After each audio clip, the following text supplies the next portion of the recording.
اعوذ باللہ من الشیطان الرجیم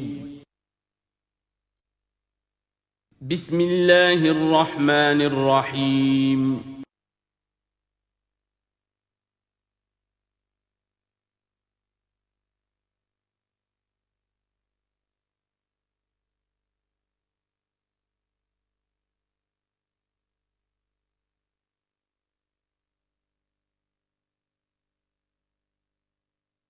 فاعوذ باللہ من الشیطان الرجیم بسم اللہ الرحمن الرحیم ان تجتنبوا کبائر ما تنہون عنہ نکفر عنکم سیئاتکم وندخلکم مدخلا کریما ولا تتمنوا ما فضل اللہ به بعضکم علی بعض للرجال نصیب مما اکتسبوا وللنساء نصیب مما اکتسبن واسألوا اللہ من فضلہ ان اللہ کان بکل شیء علیما صدق اللہ العظیم۔ اب انسانی تمدن کے دو بہت اہم مسائل ہیں اور بڑے گہرے فلسفیانہ اہمیت کے حامل۔ پہلا مسئلہ ہے گناہوں کے بارے میں کہ ان میں تقسیم ہے کبائر اور صغائر کی۔ بڑے بڑے گناہ، سب سے بڑا گناہ شرک ہے، کفر ہے، پھر یہ کہ جو فرائض ہیں ان کا ترک کرنا کبائر میں شامل ہوگا، جو حرام چیزیں ہیں ان کا ارتکاب کبائر میں شامل ہوگا۔ ایک ہے چھوٹی چھوٹی کوتاہیاں جو ہو جاتی ہیں، آداب میں ہو جاتی ہیں، یا اور جو بھی باریک احکام ہیں ان میں کہیں کوتاہی ہو گئی ہے، یا بغیر کسی ارادے کے کہیں کسی کی بات ایسی کہہ بیٹھے ہیں کہ جو غیبت کے حکم میں آ گئی ہے، ارادہ نہیں تھا لیکن بات نکل گئی ہے، وغیرہ وغیرہ۔ اس میں جو ایک ہیلدی ایٹیچیوڈ ہے وہ یہ ہے کہ کبائر کا پورے اہتمام کے ساتھ بندوبست کیا جائے کہ اس سے انسان بالکل پاک ہو جائے۔ فرائض کی پوری ادائیگی، محرمات سے اجتناب مطلق۔ اور یہ چھوٹی چیزیں جو ہیں ان کے بارے میں نہ تو زیادہ ایک دوسرے پر نکیر کی جائے، نہ ایک دوسرے پر گرفت کی جائے، نہ کچھ اس پر بہت زیادہ جو ہے اپنے دل کے اندر بھی دل گرفتگی کی جائے، بلکہ ان کے بارے میں توقع رکھی جائے کہ اللہ تعالیٰ معاف فرما دے گا۔ استغفار کرے بھی آدمی، اور یہی صغائر ہیں جو نیکیوں کے ذریعے سے خود بخود بھی ختم ہوتے رہتے ہیں۔ یہ جو آتا ہے کہ جو شخص وضو کرتا ہے صحیح طریقے پر بیٹھ کر اطمینان سے، تو جب وہ ہاتھ دھوتا ہے تو ہاتھوں کے گناہ جھڑ جاتے ہیں، آنکھوں میں پانی ڈالتا ہے آنکھوں کا گناہ جھڑ جاتا ہے، وغیرہ وغیرہ۔ تو یہ وہ صغائر ہیں۔ ان الحسنات یذہبن السیئات، یہ نیکیاں جو ہیں ان بدیوں کو دور کر دیتی ہیں۔ کبائر معاف نہیں ہوتے اس سے۔ نیکیوں سے جن گناہوں کی معافی کا از خود اعلان ہے قرآن میں، وہ کبائر نہیں صغائر ہیں۔ کبائر توبہ کے بغیر وہ نہیں بخشے جا سکتے، توبہ کرنی ہوگی۔ اور جو اکبر الکبائر ہے شرک، اس کے بارے میں تو دو مرتبہ اس صورت میں آئے گا، ان اللہ لا یغفر ان یشرک بہ ویغفر ما دون ذلک لمن یشاء، وہ ہم پڑھیں گے بعد میں۔ لیکن ایک پرورٹڈ قسم کی مذہبی شخصیت ہوتی ہے، مذہبی مزاج، پرورٹڈ، مست شدہ۔ جو کبائر ہیں وہ تو ہو رہے ہیں، سود خوری ہو رہی ہے، جو کچھ ہو رہا ہے، حرام خوری ہو رہی ہے، چھوٹی چھوٹی باتوں پر نکیر ہو رہی ہے، یہ پائنچا تمہارا نیچے کیوں چلا گیا ہے، اس کے اوپر ساری گرفت ہو رہی ہے، یہ کیا ہو گیا ہے، تمہاری داڑھی جو ہے شرعی نہیں ہے، اس کے اوپر گرفت ہو رہی ہے۔ یہ چیزیں جو ہیں دس از پرورش، یہ مذہب کو مست کر دینے والی بات ہے۔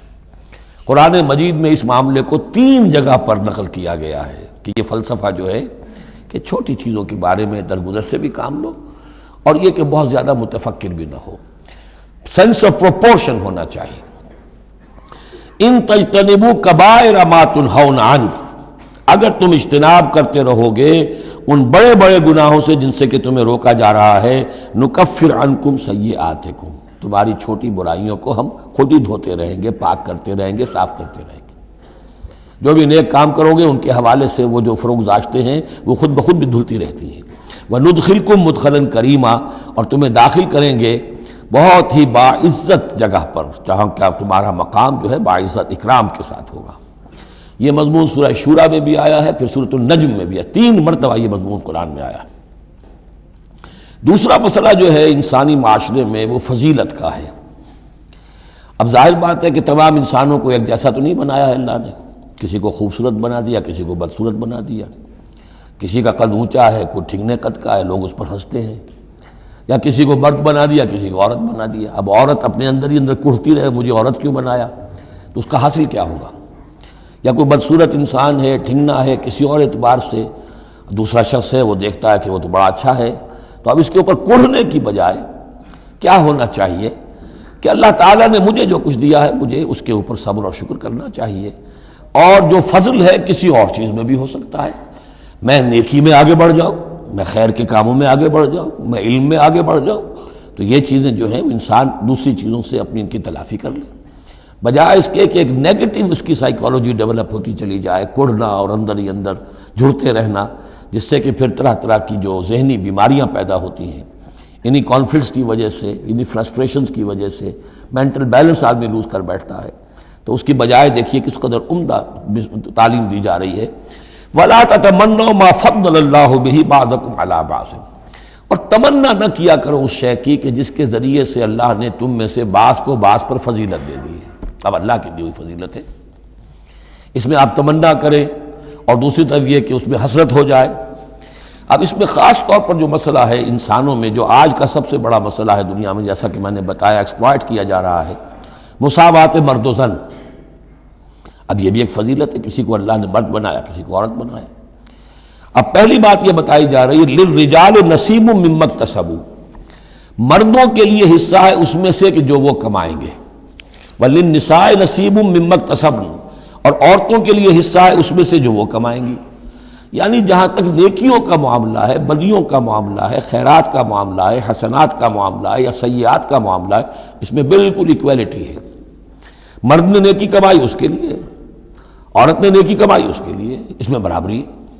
عورت نیکی میں مرد سے آگے نکل جائے. اتنے مرد ہوں گے کروڑوں کہ جو رش کریں گے حضرت خدیجہ کی کے مقام پر، کہ جو ان کا نمایاں ہوگا قیامت کے دن، یا حضرت عائشہ یا حضرت فاطمہ کا مقام، تو وہ عورتیں تھیں اور مرد ہوں گے بڑے بڑے، لیکن یہ کہ ان کی خاک کو بھی نہیں پہنچ سکیں گے. تو یہ ہے کہ اس میں تسلیم کرے آدمی، تسلیم و رضا، کہ جو بھی اللہ نے مجھے بنا دیا اور مجھے دیا ہے، اب مجھے اس میں بہتر سے بہتر کرنا ہے. یہ میرا شاکلہ تو اللہ کی طرف سے آ گیا ہے. کل یعمل علی شاکلتہ، اور جو ہم پڑھ چکے سورہ بقرہ میں کہ لا یکلف اللہ نفسا الا وسعہا، وسع جو ہے وہ اللہ نے بنا دی ہے. تو اب اس آیت کو بھی غلط کوٹ کیا جاتا ہے کمائی کے لیے، کہ عورتیں بھی کما سکتی ہیں. دیکھیے لکھا ہوا نصیب مما اکتسبن، ان کے لیے حصہ ہے اس کمائی میں سے جو انہوں نے کیا. اچھا کمائی سے مراد یہ سمجھ لیجئے قرآن مجید میں صرف ایک جگہ ایسی ہے سورہ بقرہ میں جو ہم پڑھ چکے ہیں، جہاں کسب کا لفظ آیا ہے معاشی جد و جہد اور معاشی کمائی کے لیے. باقی پورے قرآن میں کسب آتا ہے اعمال کے لیے، کسب حسنات، کسب سیئات، بدیاں کمانا، بھلائیاں کمانا، کسب اس کے لیے. اور دلیل اس کی یہاں کیا ہے؟ مما اکتسبنا نصیب. اگر تو ایک عورت نے کمائی کی ہے، تنخواہ 10,000 کی ہے، تو 10,000 میں سے 2,000 تو نہیں ملے گا اسے، باقی 8,000 شارٹ لے جائے گا. تو نصیب مما اکتسبن نہیں ہے وہ. تو اگر کسی کی واقعی کوئی کام کرتی ہے خاتون، اگر کوئی اس میں حرام پہلو نہیں ہے، پیشہ جو ہے وہ بھی شریفانہ ہے، اس میں جو بھی آداب ہیں پردے کے، سطر کے، حجاب کے، وہ بھی ملحوظ رکھے ہوئے، ٹھیک ہے. تو جو کمائی اس کی پوری اس کی ہوگی، اس کا حصہ تو نہیں ہوگا. اعمال میں البتہ آیا ہے کہ اعمال میں جو ہے مختلف اعمال کے مراتب ہوتے ہیں، کتنا خلوص نیت کتنا تھا، آداب کتنے ملحوظ رکھے. یہ ہم سورہ بقرہ میں حج کے ذکر میں بھی پڑھ چکے ہیں کہ ان لوگوں کے لیے بھی نصیب مما کسبوا، جو انہوں نے کمایا ہوگا اس میں سے حصہ ملے گا. تو یہاں پر یہ نیکی اور بدیوں کا تذکرہ ہے. یعنی جہاں تک مورل لیول ہے اس میں عورت اور مرد برابر ہیں. ہیومن ڈگنیٹی، ہیومن آنر اس میں برابر ہے، مورل لا برابر ہے. لیکن یہ ہے کہ باقی جو معاشرتی ذمہ داریاں ہیں اور ان کے حوالے سے جو تقسیم کار اللہ نے رکھی ہے اس کے اعتبار سے فرق ہے. اب اس فرق کے ساتھ اگر عورت ریکنسائل نہ کرے اور وہ کڑھتی رہے اور مرد کے بالکل برابر ہونے کی کوشش کرے، تو فساد کا جو سارا معاملہ جو ہے اس معاشرے کا، وہ فساد کے نظر ہو جائے گا. وَاسْأَلُوا اللَّهَ مِنْ فَضْلِهِ، اور اللہ سے اس کا فضل تلاش کرو. اے اللہ تو نے مجھے اس معاملے میں کم رکھ دیا ہے، اے اللہ مجھے اس معاملے کے اندر تو مجھے ہمت دے، میں ترقی کروں. تو اللہ تعالیٰ بہت سے لوگوں کو کسی اور پہلو سے نمایاں کر دیتا ہے.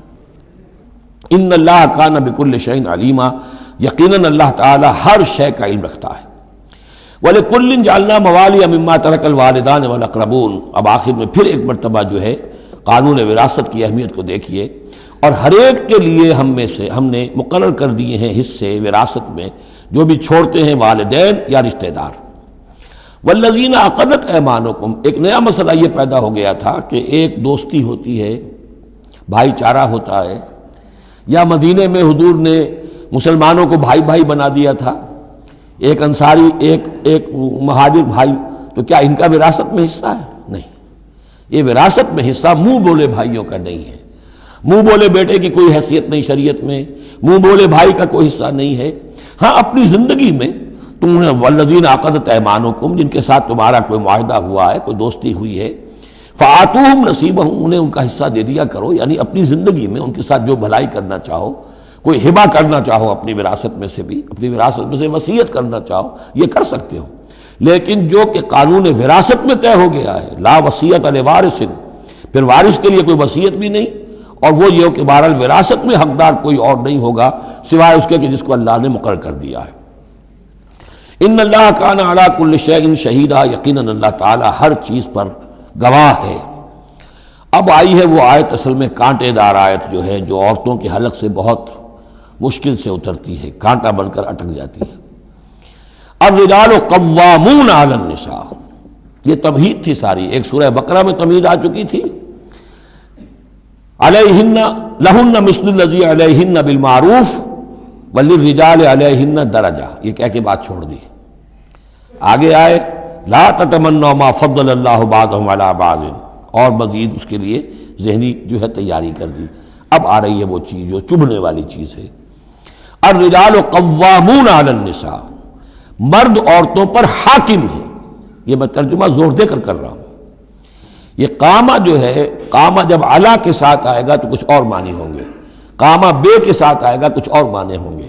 قامہ بے کسی شے کو قائم کرنا، کونوا قوامین بالقسط، اسی سورہ مبارکہ میں یہ آیت آ جائے گی، کونوا قوامین بالقسط، عدل کو قائم کرنے والے بن کر کھڑے ہو جاؤ۔ قامہ علا، کسی کے اوپر، سر پر مسلط ہونا، یہ ہے گویا کہ ایک درجہ حاکمیت ہے۔ گھر کے ادارے میں حاکم ہونے کی حیثیت مرد کو حاصل ہے۔ سربراہ خاندان جو ہے وہ مرد ہے، عورت نہیں ہے۔ عورت کو بہرحال اس کے ساتھ ایک وزیر کی حیثیت سے کام کرنا ہے، یہ ہے اس کا اصل رول۔ اسی لیے میں بیان کر چکا ہوں کہ وہ جو نسیان کا معاملہ تھا، اللہ تعالیٰ نے اس کے اندر چونکہ یہ سیکنڈ رول پلے کرنا ہے اسے یقیناً اس کے جذبات کو تو زیادہ ٹھیس پہنچنے کا امکان رہے گا۔ آدمی کو، ہر انسان، مرد بھی چاہتا ہے میری بات چلے، عورت چاہتی ہے میری بات چلے۔ اب آخر کار کس کی بات چلے گی؟ یا تو دونوں کسی طریقے سے کسی مسئلے میں متفق ہو جائیں، اور عورت جو ہے بیوی اپنے شوہر کو دلیل سے، اپیل سے جس طرح قائل کر لے تو معاملہ ٹھیک ہو گیا۔ اب اگر نہیں ہو رہا معاملہ تو اب کس کی رائے چلے گی؟ مرد کی رائے چلے گی۔ تو کس کو اس سے ایک صدمہ پہنچے گا؟ عورت کو پہنچے گا۔ لیکن اس صدمے کا ہی جو ہے انفلوئنس، اس کو کم کرنے کے لیے سیفٹی والو، نسیان کا مادہ اللہ تعالیٰ نے عورت میں زیادہ رکھ دیا۔ اسی لیے پھر اس قانون شہادت کے اندر ایک مرد کی جگہ 2 عورتوں کو وہاں پر اس کا نصاب رکھا گیا۔ الرجال قوامون علی النساء بما فضل اللہ بعضهم علی بعض۔ اب یہ دوسری بات ہے کہ اگر وہ شوہر حاکم ہو کر ظلم کرتا ہے، ان کے حق ادا نہیں کرتا ہے، تو اللہ کے ہاں بڑی سخت پکڑ ہوگی۔ یہ تو دوسری بات ہے بالکل، لیکن یہ کہ جو قانون ہے اسلام کا وہ یہی ہے کہ یہ اختیار دیا گیا۔ اب آپ اس اختیار کا غلط استعمال کر رہے ہیں، آپ اس کو ظلم کا ذریعہ بنا رہے ہیں، تو اس کی سزا اللہ تعالیٰ کے ہاں آپ کو مل جائے گی۔ بما فضل اللہ بعضهم علی بعض، بسبب اس فضیلت کے جو اللہ نے بعض کو بعض پر دی ہے، وبما انفقوا من اموالہم، اور بسبب اس کے کہ جو وہ خرچ کرتے ہیں اپنے مال۔ اب دیکھیے یہ خرچ کرنے کا معاملہ اسلام میں شادی سے شروع ہو گیا۔ شادی مرد کی بھی ضرورت ہے، عورت کی بھی ضرورت ہے، لیکن مرد مہر دیتا ہے، عورت مہر وصول کرتی ہے۔ تو جو خرچ کرنے والا ہے اب اس کی ایک حیثیت دوسری ہو گئی۔ پھر گھر میں اس کا نان نفقہ پورا جو ہے، اس کا خرچہ، اس کی ذمہ داری، اس کو سپورٹ کرنا شوہر کے اوپر ہے، تو اب وہ مال خرچ کر رہے ہیں۔ بما انفقوا من اموالہم، فالصالحات، تو نیک بیویاں کون ہیں؟ جو کہ ایک یوں سمجھیے قرآن کے نزدیک ایک عورت کا جو اچھا کردار ہونا چاہیے، ایک خاتون خانہ کی جو بہترین روش ہونی چاہیے، وہ یہاں 3 الفاظ میں آئی ہے۔ فالصالحات، نیک بیویاں، قانتات، ایک تو فرما بردار ہوتی ہیں، شوہروں کی فرما بردار۔ حافظات للغیب، غیب میں حفاظت کرنے والیاں، یعنی ظاہر بات ہے کہ مال ہے کسی کا تو گھر میں ہے، وہ تو کام پہ چلا گیا ہے، اب وہ کس کی حفاظت میں ہے؟ بیوی کی حفاظت میں ہے۔ اسی طرح اب بیوی کی جو عصمت ہے وہ در حقیقت مرد کی عزت ہے، اب وہ اس کی عزت کی حفاظت کرے اس کی غیر موجودگی میں۔ اسی طرح مرد کے راز ہوتے ہیں، سب سے زیادہ بڑھ کر جو ہے رازدان وہ تو بیوی ہوتی ہے۔ تو تین اعتبارات سے حافظات للغیب، حافظات للغیب، غیب میں حفاظت کرنے والیاں شوہر کے مال کی، شوہر کے رازوں کی اور شوہر کی عزت کی۔ بما حفظ اللہ، اللہ کی حفاظت سے، حفاظت ہے تو اللہ کی، لیکن جیسے رازق اللہ ہے لیکن کام تو انسان کو کرنا پڑتا ہے، رزق کمانا پڑتا ہے۔ واللاتی تخافون نشوزہن، اور وہ خواتین کے جن کے بارے میں تمہیں اندیشہ ہو جائے ان کے اندر سرکشی کا، ضد ہے، ہٹ دھرمی ہے، بات نہیں مان رہی ہیں، اپنی بات منوانی ہے، کسی نہ کسی طریقے سے گھر کی فضا خراب کی ہوئی ہے، یہ ہے نشوز۔ ذہناً تسلیم نہ کرنا کہ میری حیثیت جو ہے وہ بہرحال شوہر کے تابع دار کی ہے، اس کو اگر تسلیم نہیں کریں گے تو ظاہر بات ہے فرکشن ہوگی، اور فرکشن جو ہے اس کے نتیجے کے اندر وہ گھر کے اندر جو ہے وہ ایک فساد پیدا ہوگا۔ واللاتی تخافون نشوزہن فعظوہن، تو ان کو پہلے تو نصیحت کرو، واہجروہن فی المضاجع، دوسرے تنبیہ کے طور پر ان سے تعلق اپنے بستر علیحدہ کر لو اور ان کے ساتھ وہ تعلق زن و شو جو ہے کچھ عرصے کے لیے بند کر دو۔ وَاضْرِبُوهُنَّ، اس پر بھی ٹھیک نہ ہو تو انہیں مارنے کی بھی اجازت ہے۔ اس میں حضور نے جو روکا ہے وہ یہ ہے کہ چہرے پر نہ مارا جائے، اور کوئی ایسی مار نہ ہو جس کا مستقل نشان جسم پر پڑے۔ اب یہ چیزیں اللہ کا کلام ہے، اس کے اندر جو ہے کوئی ہمارے لیے کوئی جھجک نہیں ہے، معاشرتی زندگی کو ٹھیک رکھنے کے لیے اس کی ضرورت پیش آئے تو وہ بھی کرنی ہوتی ہے۔ فَإِنْ أَطَعْنَكُمْ، پھر اگر وہ تمہاری اطاعت کریں، فَلَا تَبْغُوا عَلَيْهِنَّ سَبِيلًا، تو اب ان پر خام خواہ کی زیادتی کرنا، پچھلے غصے نکالنا، بار بار جو ہے وہ اپنے غصے کا اظہار کرنا، یہ بھی ٹھیک نہیں ہے۔ ان اللہ کان علیٰ کبیرا، یقیناً اللہ تعالیٰ بہت بلند ہے، بہت بڑا ہے۔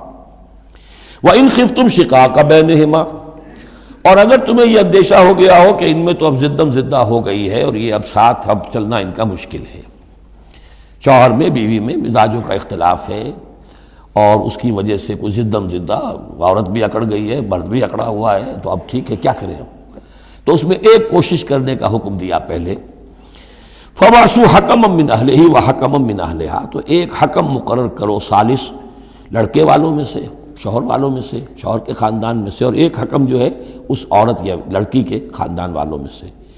ان یریدا اصلاحا، اگر وہ دونوں چاہیں گے اصلاح، یوفق اللہ بینہما، اللہ تعالیٰ ان کے مابین موافقت پیدا کر دے گا۔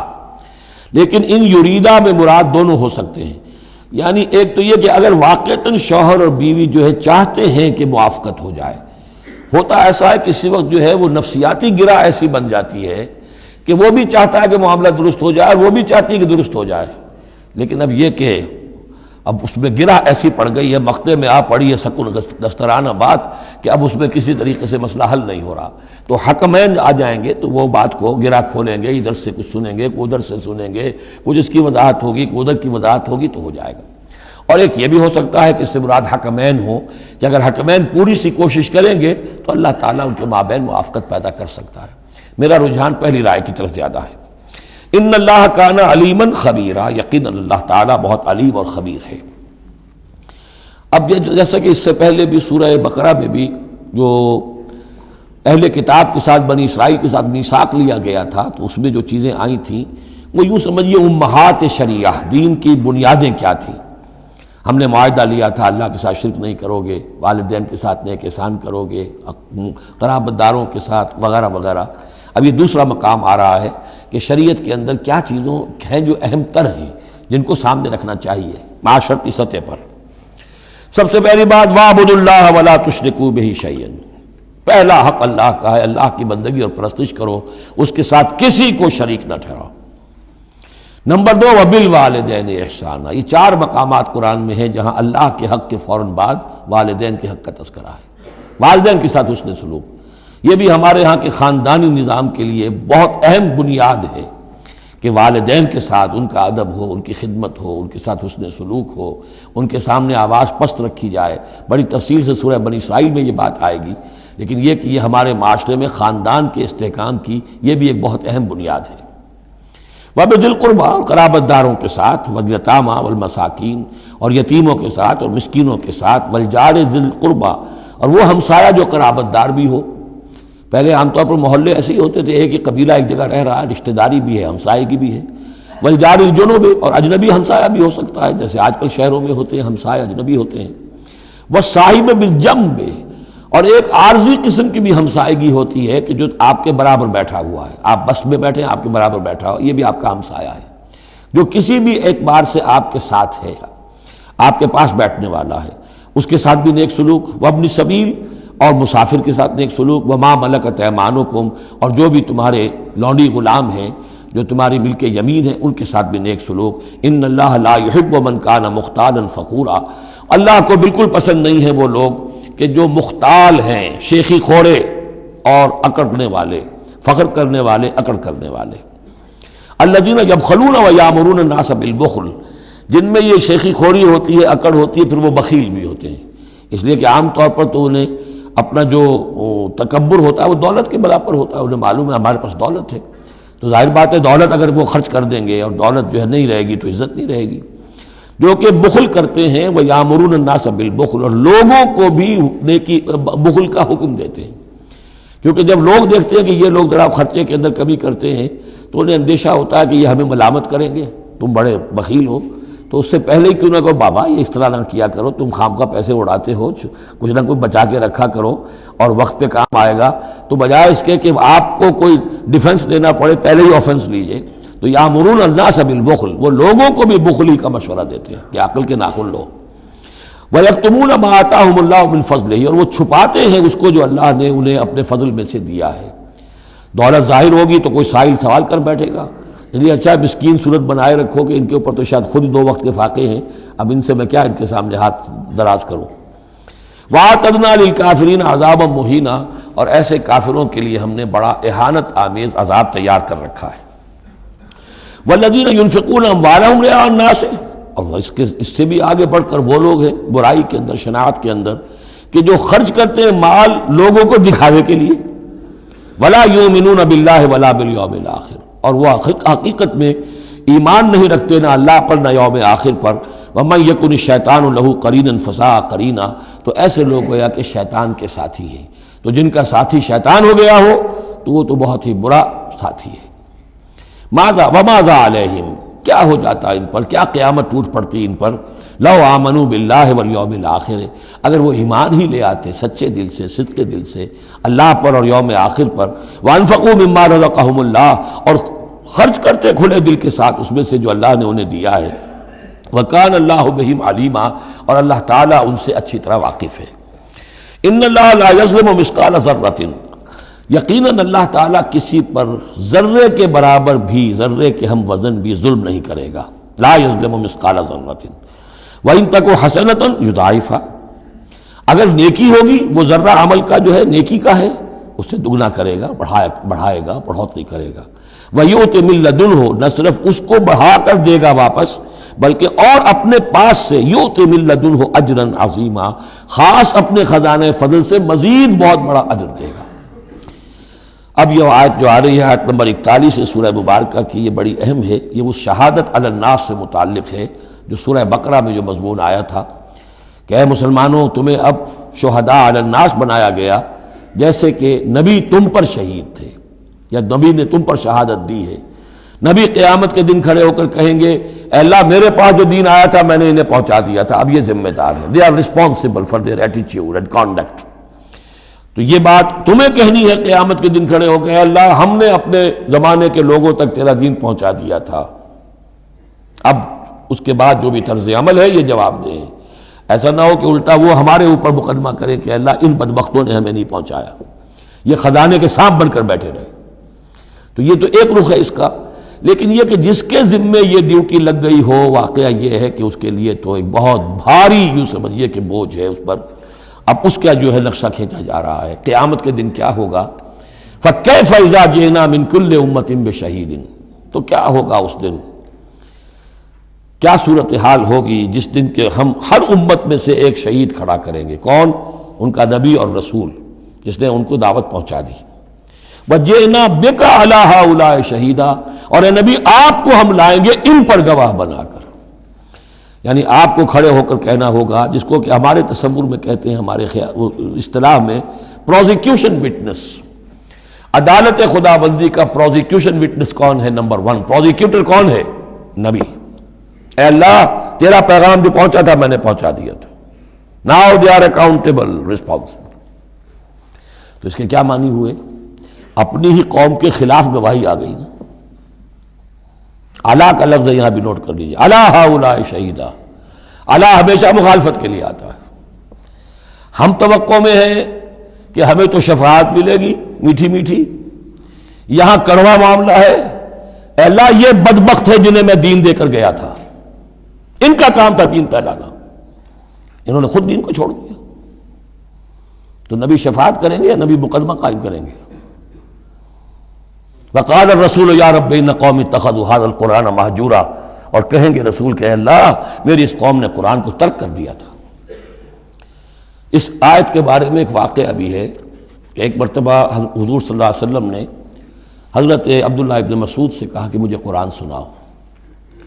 انہوں نے عرض کیا حضور آپ کو سناؤں؟ آپ پر تو نازل ہوا ہے. فرمایا ہاں لیکن مجھے کسی دوسرے سے سن کر کچھ اور حظ حاصل ہوتا ہے، لطف آتا ہے. سورہ نساء انہوں نے پڑھنی شروع کی، شروع سے لے کے پڑھتے جا رہے ہیں. ظاہر بات ہے کہ حضور بھی سن رہے ہیں، باقی اور صحابہ بھی ہوں گے، اور حضرت عبداللہ ابن مسعود کی گردن نیچی ہے، پڑھ رہے ہیں. جب اس آیت پر پہنچے فَكَيْفَ إِذَا جِئْنَا مِن كُلِّ أُمَّةٍ بِشَهِيدٍ وَجِئْنَا بِكَ عَلَىٰ هَٰؤُلَاءِ شَهِيدًا. تو حضور نے فرمایا حسبک حسبک، بس کرو بس کرو. اور عبداللہ ابن مسعود نے سر اٹھا کر دیکھا تو حضور کی آنکھوں سے آنسوؤں کی لڑیاں چل رہی تھیں. اپنی قوم کے خلاف مجھے گواہی دینی ہوگی. وَجِئْنَا بِكَ عَلَىٰ هَٰؤُلَاءِ شَهِيدًا. يَوْمَئِذٍ يَوَدُّ الَّذِينَ كَفَرُوا، اس دن یہ چاہیں گے کافر، وَعَصَوُا الرَّسُولَ، جنہوں نے کفر کیا تھا اور رسول کی نافرمانی کی تھی، لَوْ تُسَوَّىٰ بِهُمُ الْأَرْضُ، کسی طرح زمین پھٹ جائے، شق ہو جائے، ہم اس میں دفن ہو جائیں اور ہمیں نسیم منسیہ کر دیا جائے. وَلَا يَكْتُمُونَ اللَّهَ حَدِيثًا، اللہ سے وہ کوئی بات چھپا نہیں سکیں گے. یا ایھا الذین آمنوا لا تقربوا الصلاۃ وانتم سکارى، اہل ایمان نماز کے قریب نہ جاؤ اس حال میں کہ تم نشے کی حالت میں ہو. اب یہ وہ سورہ بقرہ میں جو آیا تھا یسألونک عن الخمر والمیسر، اس کا اگلا قدم آ گیا کہ اس کے اندر جو خباثت ہے، شناعت ہے، جو برائی کا پہلو ہے، اس کو ایک مرتبہ اور اجاگر کیا. یا ایھا الذین آمنوا لا تقربوا الصلاۃ وانتم سکارى حتی تعلموا، جب تک کہ نشہ اتر نہ جائے اور تمہیں معلوم ہو کہ تم کیا کہہ رہے ہو. اس واقعات بھی بیان ہوتے ہیں کہ ایسا ہوا کہ نشے میں نماز پڑھائی کسی نے، اس لیے کہ شراب ابھی حرام مطلق تو ہوئی نہیں تھی، تو اس میں قل یا ایھا الکافرون لا اعبد ما تعبدون، اس کی بجائے اعبد ما تعبدون، میں بھی بندگی کرتا ہوں اسی کی جس کی تم کرتے ہو، تو وہ تو کفر ہو گیا. تو اس پر خاص طور پر یہ آیت نازل ہوئی حتی تعلموا ما تقولون، جب تک کہ تم سمجھ نہ رہے ہو شعور کے ساتھ کہ تم کیا کہہ رہے ہو. اب اس میں ایک اشارہ ادھر بھی ہو گیا، بے سمجھے نماز پڑھنا بھی ایسا ہی ہوا. پھر یعنی یہ کہ جو روکا جا رہا، ایک تو مدہوشی کی وجہ سے سمجھ میں نہیں آ رہا اور غلط سلط پڑھ رہے ہیں، اور ایک سمجھتے ہی نہیں. قرآن کہہ رہا ہے حتی تعلموا ما تقولون، تمہیں معلوم ہونا چاہیے کیا کہہ رہے ہو تم. اب جنہیں قرآن مجید کے معنی نہیں آتے، نماز کے معنی نہیں آتے، انہیں کیا پتہ ہے کیا کہہ رہے ہیں. وَلَا جُنُبًا إِلَّا عَابِرِي سَبِيلٍ حَتَّىٰ تَغْتَسِلُوا، اسی طریقے اگر تم حالت جنابت میں ہو، اگر اپنی بیویوں سے تم نے وہ تعلق قائم کیا ہو، مباشرت کی ہو، یا یہ کہ اور کسی اور طرح کی اسی وہ احتلام وغیرہ کی شکل ہو گئی ہو، تب بھی تم نماز کے قریب نہ جاؤ حتیٰ تغتسلوا، جب تک کہ غسل نہ کر لو. الا عابری سبیل، اس کے بارے میں بہت سے قول ہیں، لیکن یہ رائے یہ جو آگے بات بیان ہو رہی ہے اس میں آ جائے گا کہ ہاں سفر کی حالت میں اس غسل کی پابندی پر جو ہے وہ نرمی کی گئی ہے اور اس میں تیمم کی اجازت دی گئی ہے. وَإِن كُنتُم مَرْضَىٰ، اور اگر تم ہو بیمار، أَوْ عَلَىٰ سَفَرٍ، آدمی مریض ہے، نہانے میں اندیشہ ہے، بخار بہت تیز ہے یا کچھ اور ہے معاملہ ہے، أَوْ عَلَىٰ سَفَرٍ، یہ سفر میں ہے، أَوْ جَاءَ أَحَدٌ مِّنكُم مِّنَ الْغَائِطِ، یا یہ کہ تم میں سے کوئی جو ہے قضاء حاجت کے بعد آیا ہے، أَوْ لَامَسْتُمُ النِّسَاءَ، یا تم نے عورتوں کے ساتھ مباشرت کی ہے، فَلَمْ تَجِدُوا مَاءً، اور تم پانی نہ پاؤ.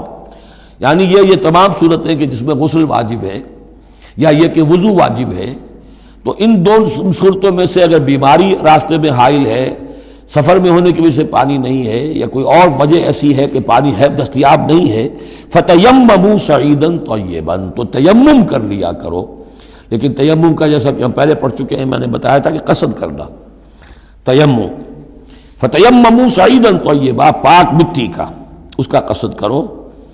فَامْسَحُوا بِوُجُوهِكُمْ وَأَيْدِيكُمْ، اور پھر اپنے چہروں کو اور اپنے ہاتھوں کو اس سے مسح کر لو، بل لو. ان اللہ کان عفوا غفورا، یقیناً اللہ تعالی عفو ہے، بہت معاف کرنے والا. اب یہاں تک تو یہ سلسلہ آپ نے دیکھ لیا. 43 آیات ہیں کہ جن میں وہی انداز ہے سورہ بقرہ کے، شریعت کے احکام مختلف گوشوں میں مختلف پہلوؤں سے. عبادات کے ضمن میں تیمم آ گیا، اسی طریقے سے وراثت کا قانون آ گیا، اور جو جنسی انارکی ہے معاشرے میں نہ پیدا ہونے پائے، ڈسپلن ہو، ضبط نفس ہو، ایک ستھرا معاشرہ ہو، اچھا ایک خاندانی نظام ہو، اس کے لیے کیا احکام ہیں وغیرہ وغیرہ. اب یہاں تھوڑا سا خطاب آ رہا ہے بہت مختصر اہل کتاب کے بارے میں. الم تر الی الذین اوتوا نصیبا من الکتاب، کیا تم نے دیکھا نہیں ان لوگوں کی جانب جنہیں حساب کتاب میں سے ایک حصہ دیا گیا تھا. والکتاب ایک حقیقت ہے جس میں سے ایک حصہ آیا تھا جس کا نام تورات تھا، اسی میں سے ایک حصہ اور آیا وہ انجیل ہے، اور پھر وہ کتاب ہر اعتبار سے قابل ہو کر نازل ہوئی قرآن کی شکل میں. یشترون الضلالۃ ویریدون ان تضلوا السبیل، وہ گمراہی خریدتے ہیں اور چاہتے ہیں کہ تم بھی گمراہ ہو جاؤ. یہ جیسے مشرکین مکہ کیا کرتے تھے کہ لوگ قرآن نہ سنیں تو کوئی گانے والی کوئی لے آیا تھا کہیں سے تاکہ لوگ جو ہیں اس کے گانے سننے کے اندر ہی لگے رہیں اور حضور کی بات سنے کوئی نہ. اسی طریقے سے یہ مدینے کے اندر بھی اس قسم کے معاملات جو ہیں، یہ یہودی جو ہیں اس قسم کے، جو ہمارے ہاں یہ میچز ہو رہے ہیں اور معلوم ہوتا ہے کہ ٹی وی پر گویا کہ دنیا کی اہم ترین شے جو ہے وہ کرکٹ ہے اور ٹینس ہے اور وہ وہاں کی جو اور گیمز ہیں، اور پاگل ہوئی ہے دنیا اس کے اوپر، پاگل. اور شیطان کو چاہیے کیا؟ حقائق کی طرف نگاہ ہی نہ ہو. زندگی کس لیے ہے، جینا کاہے کے لیے ہے، موت ہے تو اس کے بعد کیا ہونا ہے، سوچنے کی ضرورت ہی نہ ہو. یا حیوان کیا کما رہا ہے یا کھا رہا ہے، اور یا پھر یہ اس طرح کے لہو و لعب کے اندر زندگی گزار رہا ہے. اللہ اللہ اور خیر صلی اللہ. تو جو خریدتے ہیں گمراہی، اس کے لیے بڑے بڑے نظام ہیں، بڑے بڑے ان لوگوں کے لیے جو ہیں انعامات ہوتے ہیں. آدمی کے ہوش ٹھکانے آ جاتے ہیں کہ ان پلیئرز کو کیا کیا کچھ ملتا ہے. وَيُرِيدُونَ أَن تَضِلُّوا السَّبِيلَ، وہ یہ چاہتے ہیں کہ تمہیں سیدھے راستے سے، راہ حق سے منحرف کر دیں. وَاللَّهُ أَعْلَمُ بِأَعْدَائِكُمْ، اللہ تمہارے دشمنوں سے خوب واقف ہے. وَكَفَى بِاللَّهِ وَلِيًّا، اور وہ کافی ہے تمہارے ولی اور پشت پناہ ہونے کی حیثیت سے. لیکن ظاہر بات ہے کہ تم اس کا کہنا مانو گے تب نا. وَكَفَى بِاللَّهِ نَصِيرًا، اور مددگار ہونے کے اعتبار سے بھی وہ کافی ہے. مِنَ الَّذِينَ هَادُوا يُحَرِّفُونَ الْكَلِمَ عَن مَّوَاضِعِهِ، ان یہودیوں میں سے ہی وہ لوگ ہیں کہ جو کلام کو اس کے اصل مقام سے پھیرتے ہیں. وَيَقُولُونَ سَمِعْنَا وَعَصَيْنَا، یہ ہم پڑھ چکے ہیں، کہتے ہیں ہم نے سنا اور ہم نے نہیں مانا. بظاہر یہ کہ سمعنا وَأَطَعْنَا کہہ رہے ہیں، حقیقت میں سمعنا وَعَصَيْنَا. وَاسْمَعْ غَيْرَ مُسْمَعٍ، اور وہ حضور سے یہ بھی کہتے تھے گستاخ ذرا سنیے، نہ سنا جائے، نہ سنے. یہ چپکے سے کہہ دیا کہ ہمیں کوئی آپ کو سنانا بھی مطلوب نہیں ہے خاص. وَاسْمَعْ غَيْرَ مُسْمَعٍ وَرَاعِنًا لَيًّا بِأَلْسِنَتِهِمْ، اور رائنا کو رائینا کہہ دیا ہے ہمارے چرواہے. بِأَلْسِنَتِهِمْ، اپنی لین اپنی زبانوں کو موڑ کر. وَطَعْنًا فِي الدِّينِ، اور دین میں طعن کرنے کے لیے، عیب لگانے کے لیے. وَلَوْ أَنَّهُمْ قَالُوا، اگر وہ یہ کہتے سمعنا وَأَطَعْنَا، ہم نے سنا اور مانا. وَاسْمَعْ وَانظُرْنَا، اور آپ ہماری بھی بات ذرا سن لیجئے اور ذرا ہمیں مہلت دیجئے. لَكَانَ خَيْرًا لَهُمْ وَأَقْوَمَ، یہ ان کے لیے کہیں بہتر ہوتا اور بہت درست اور سیدھی بات ہوتی. وَلَكِنْ لَعَنَهُمُ اللَّهُ بِكُفْرِهِمْ، لیکن اللہ نے تو ان کے کفر کی وجہ سے ان پر لعنت کر دی ہے. فَلَا يُؤْمِنُونَ إِلَّا قَلِيلًا، تو اب وہ ایمان لانے والے نہیں ہیں مگر شاذ کوئی. یا ایھا الذین اوتوا الکتاب آمنوا بما نزلنا مصدقا لما معکم، اب یہاں پر اس لعنت و ملامت کے ساتھ ہی وہ دعوت بھی ہے. یہاں پہ جو چیزیں ملی ہوئی ہیں جیسے کہ ہم نے دیکھا سورہ بقرہ اور آل عمران میں وہ علیحدہ علیحدہ مقامات تھے. اے وہ لوگوں جنہیں کتاب دی گئی تھی، اوتوا الکتاب آمنوا بما نزلنا، ایمان لاؤ اس پر کہ جو ہم نے نازل کیا ہے. مصدقا لما معکم، اس جو کہ تصدیق کرتے ہوئے آیا ہے اس کی جو تمہارے پاس ہے. من قبل ان نطمس وجوہا، اس سے پہلے کہ ہم چہروں کو مٹا دیں۔ اس کا مطلب کیا ہے کہ چہروں پر جو نشان ہیں، کوئی ایک ہاتھ پھرے کہ کوئی نشان باقی نہ، اسپاٹ ہو جائے۔ فنردھا علی ادبارہا، پھر ان کو ان کی پیٹھوں کی طرف موڑ دیں، چہرہ پیچھے اور گدی سامنے، جیسے کہ اصحاب سبت کے ساتھ ان کو بندر بنا دیا یا انہیں خنزیر کی شکل بنا دی۔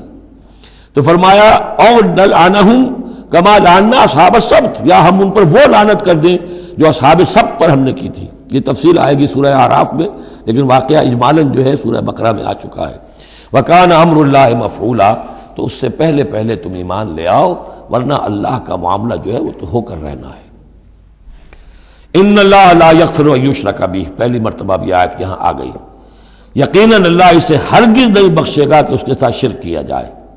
وَيَغْفِرُ مَا دُونَ ذَلِكَ لِمَن یشاء، ہاں اس سے کم تر جو کچھ ہوگا جس کے لیے چاہے گا بخش دے گا۔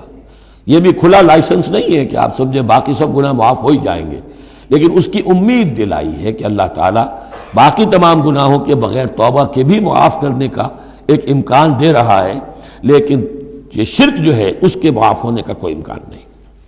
وَمَن يُشْرِكْ بِاللَّهِ فَقَدِ افْتَرَىٰ اِثْمًا عَظِيمًا، اور جو اللہ تعالیٰ کے ساتھ شرک کرتا ہے اس نے تو بہت بڑا طوفان باندھا ہے۔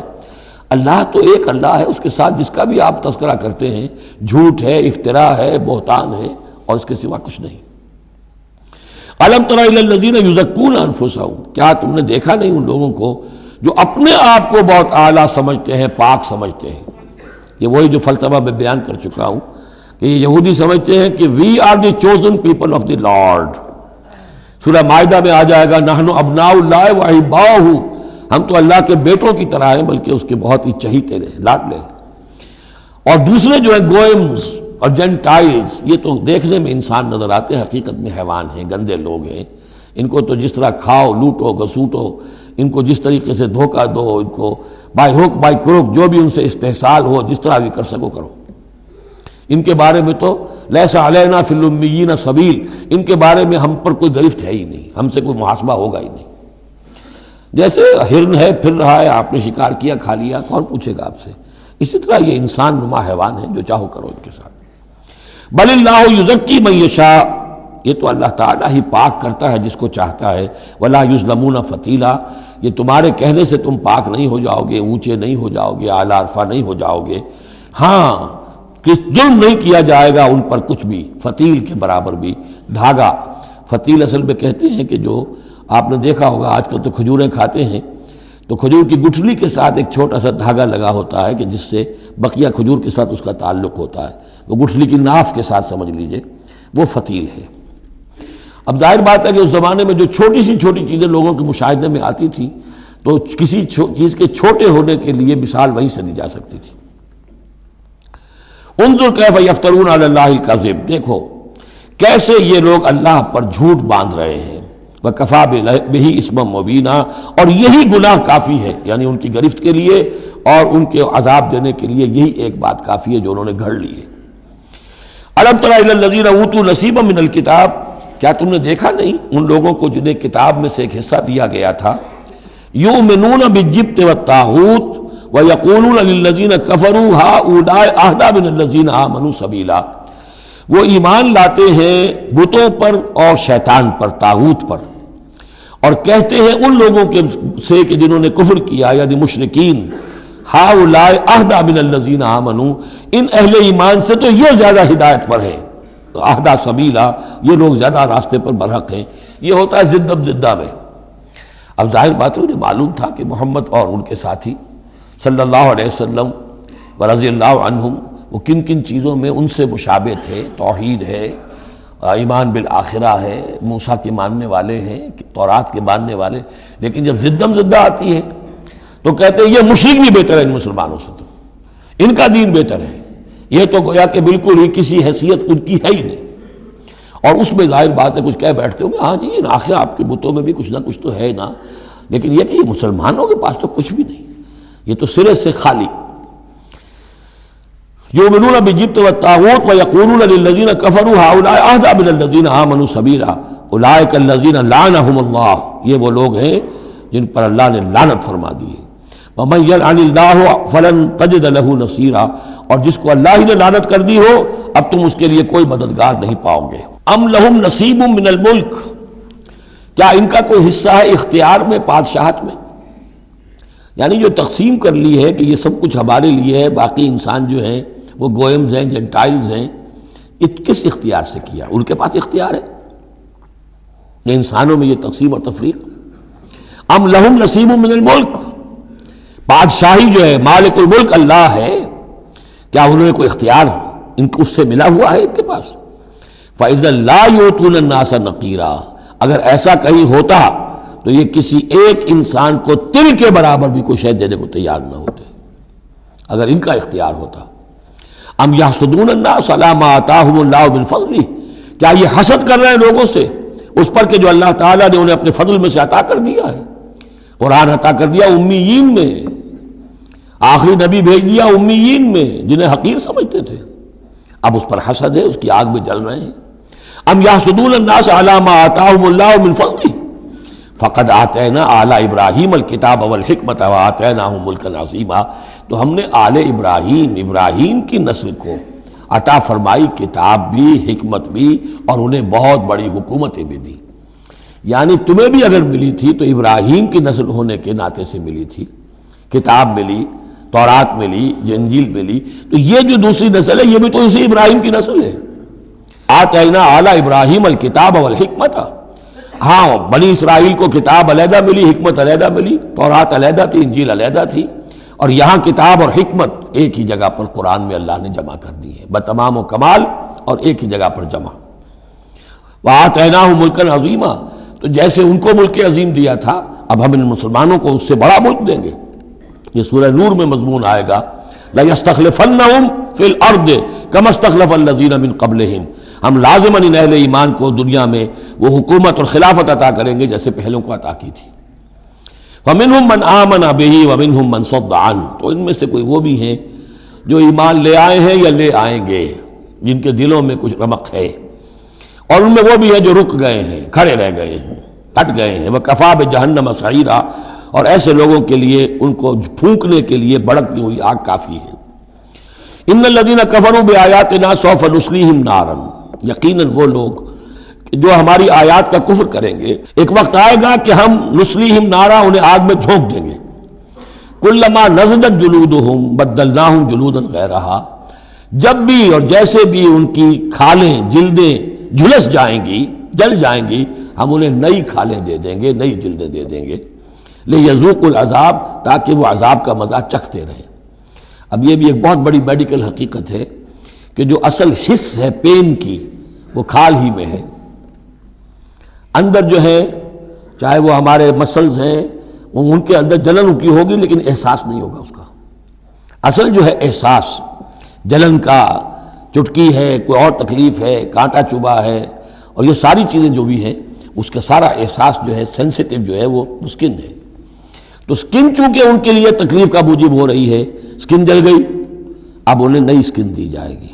بدلناہم جلودا غیرہا، اس کے سوا اور کھال دے دی جائے گی تاکہ وہ سوزش مسلسل رہے، وہ جلن کا احساس برقرار رہے، اس میں کمی نہ ہو۔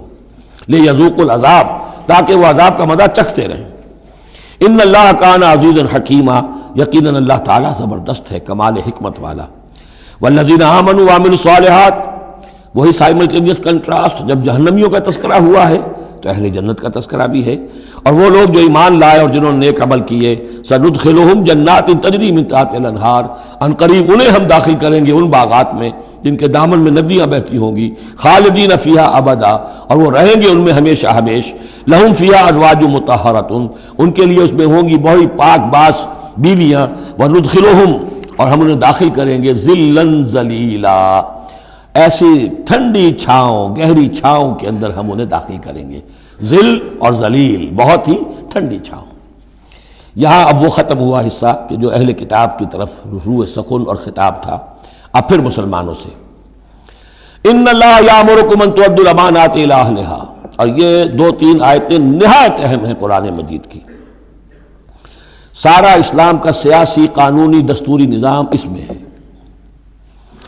ان اللہ یامرکم ان تؤدوا الامانات الی اہلہا، پہلی بات تو یہ اللہ تمہیں حکم دیتا ہے کہ امانات سپرد کرو اس کے اہل لوگوں کو. فَإِذَا حَكَمْتُمْ بَيْنَ النَّاسِ أَن تَحْكُمُوا بِالْعَدْلِ، اور جب لوگوں کے درمیان فیصلہ کرو تو عدل سے فیصلہ کرو. پہلی بات یہ ہے کہ جو بھی آپ سیاسی نظام بناتے ہیں، انتظام کرتے ہیں، اس میں منصب ہوتے ہیں، منصبوں کی پھر ذمہ داریاں ہوتی ہیں تو اختیارات بھی ہوتی ہیں. اس کو دیکھ کر دینا چاہیے کہ کون اہل ہے. یہ کہ برادری کی وجہ سے، رشتہ داری کی وجہ سے، کسی کی دولت کی وجہ سے، کسی کے دھونس کی وجہ سے اگر آپ نے کیا تو خیانت کی ہے. پھر یہ امانت ہے، اس امانت کا استعمال صحیح ہونا چاہیے. عام معنی میں بھی امانت، جو بھی امانت کسی نے رکھوائی ہے اسے واپس لوٹانی ہے.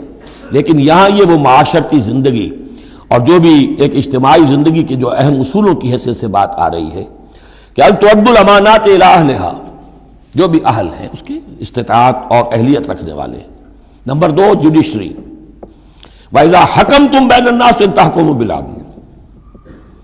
پہلی چیز ہے سیاسی نظام، کس کو امیر بناؤ، امیر المومنین بناؤ، کس کے لیے تم ہیڈ آف دی اسٹیٹ بناؤ، کیا کرو.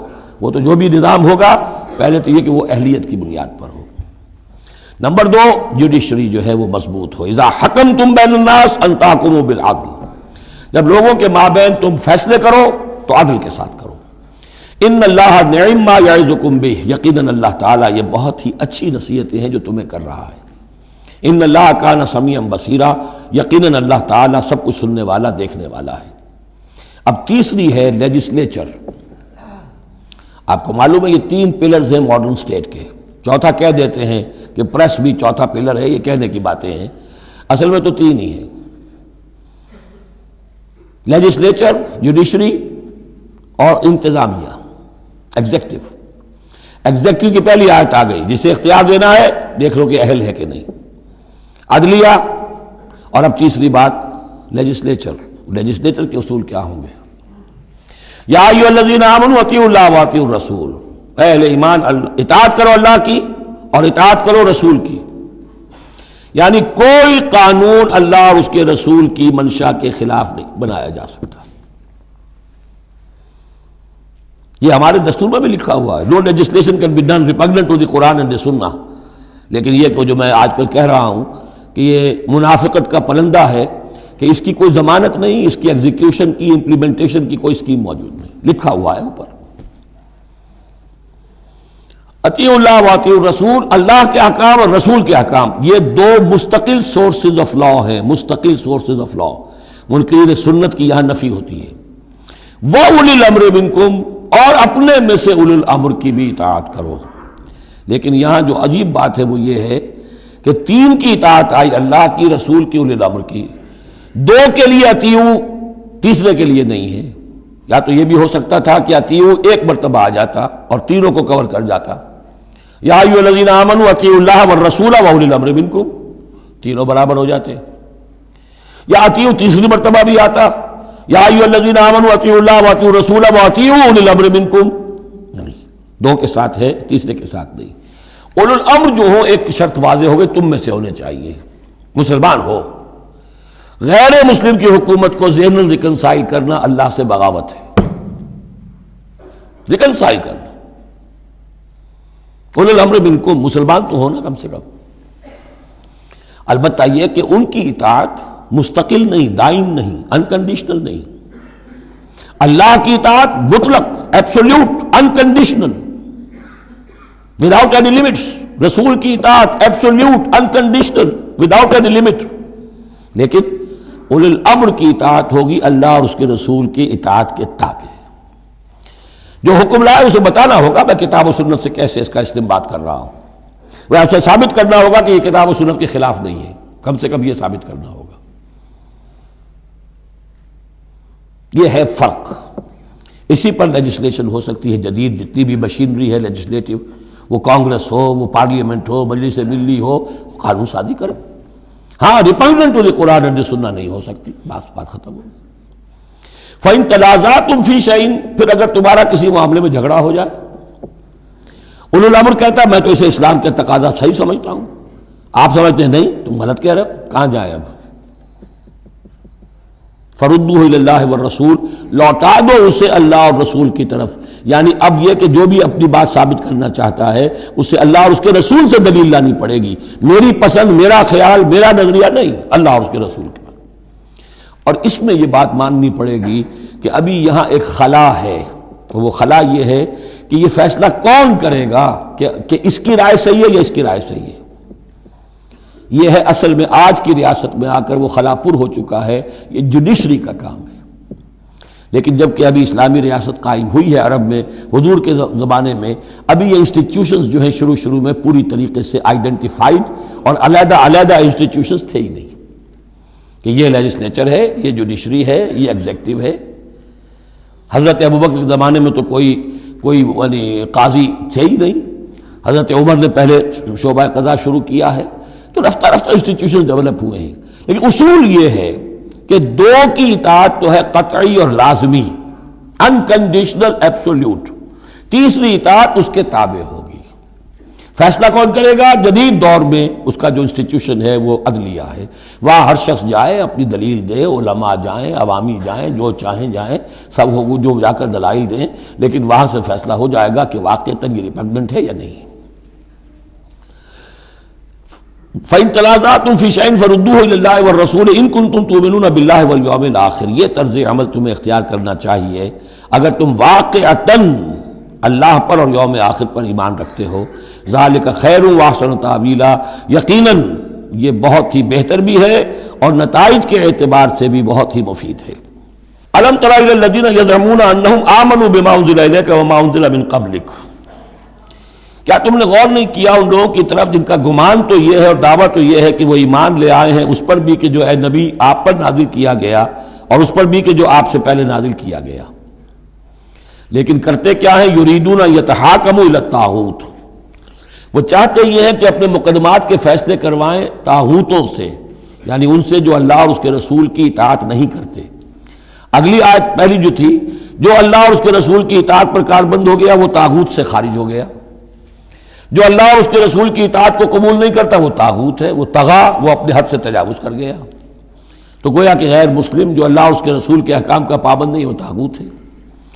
یریدون یتحاکموا الی الطاغوت وقد امروا ان یکفروا بہ، وہ اپنے مقدمات لے کر جاتے ہیں طاغوت کے پاس حالانکہ انہیں حکم دیا گیا ہے کہ ان کا کفر کریں۔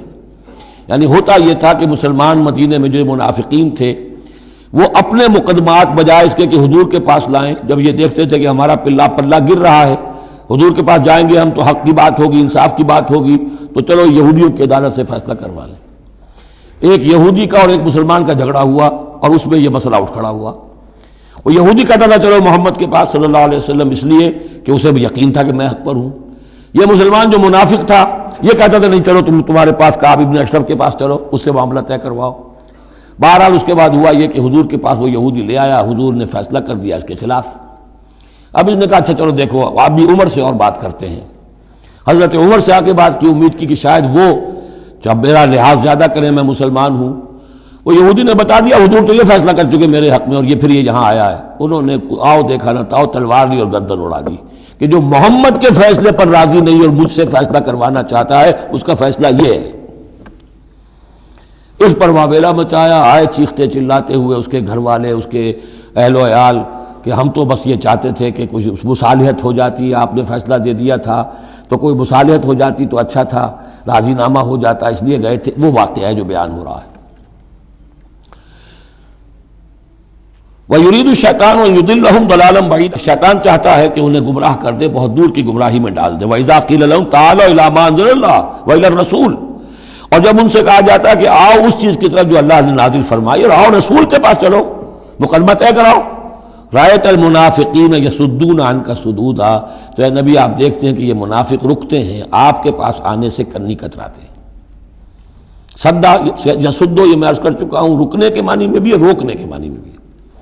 فَكَيْفَ إِذَا أَصَابَتْهُم مُّصِيبَةٌ بِمَا قَدَّمَتْ أَيْدِيهِمْ، تو پھر کیسے جب کہ ان کے اوپر کوئی مصیبت آ گئی اپنے کرتوت کی وجہ سے، اور جب چیختے چلایا ہے عمر نے یہ کر دیا، وہ تو مقدمہ قائم کرنا چاہتے تھے عمر کے خلاف۔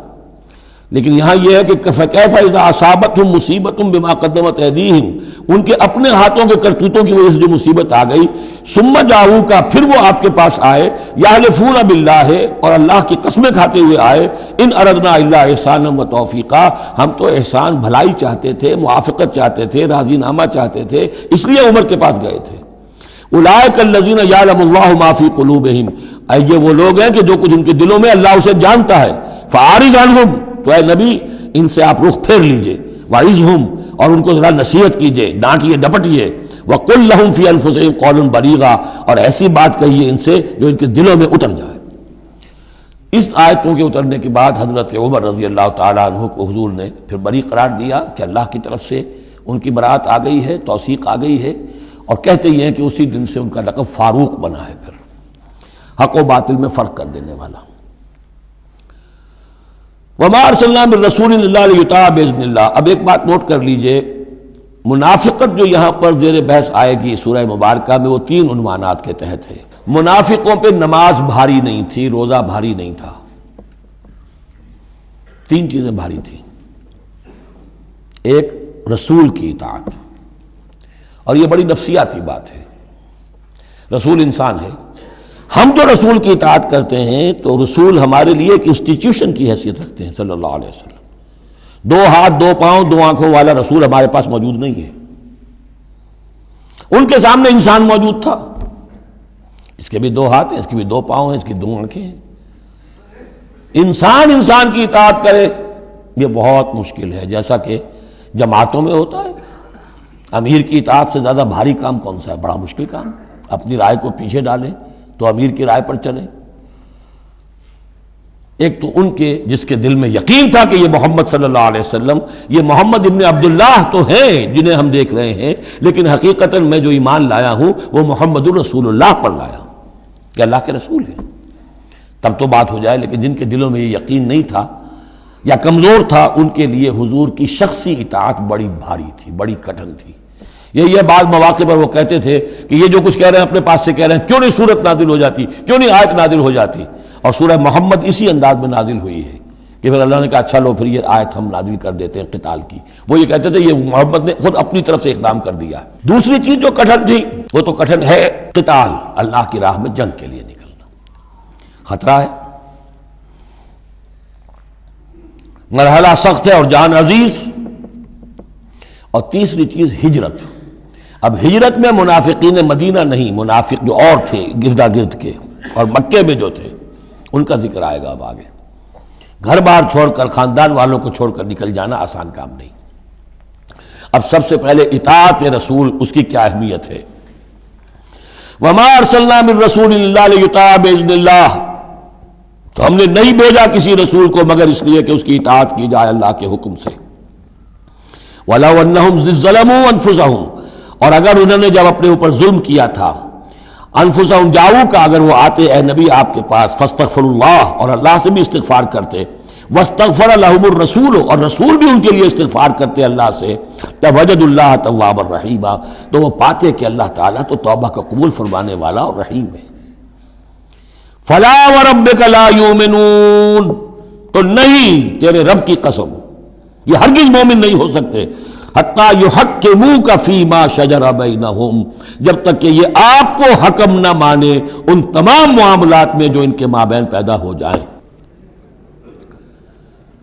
کوئی چوائس نہیں ہے، جو بھی جھگڑا ہے، جو اختلاف ہے، جو بھی مسئلہ ہے، اس میں آپ کو حکم اگر نہیں مانتے تو تیرے رب کی قسم یہ مومن نہیں ہے۔ یہ انداز دیکھیے، اس کا جلال دیکھیے۔ فلا وربک لا یؤمنون حتی یحکموک فیما شجر بینہم ثم لا یجدوا فی انفسہم حرجا مما قضیت، اور پھر یہ کہ جو فیصلہ آپ کر دیں اس پر اپنے دل میں تنگی محسوس نہ کریں۔ اگر قبول بھی کر لیا لیکن کدورت کے ساتھ کیا، دل میں تنگی کے ساتھ کیا، تب بھی مومن نہیں ہے۔ وَيُسَلِّمُوا تَسْلِيمًا، اور سر تسلیم خم کرے جیسے کہ سر تسلیم خم کرنے کا حق ہے۔ بارک اللہ لی ولکم فی القرآن العظیم ونفعنی وإیاکم بالآیات والذکر الحکیم۔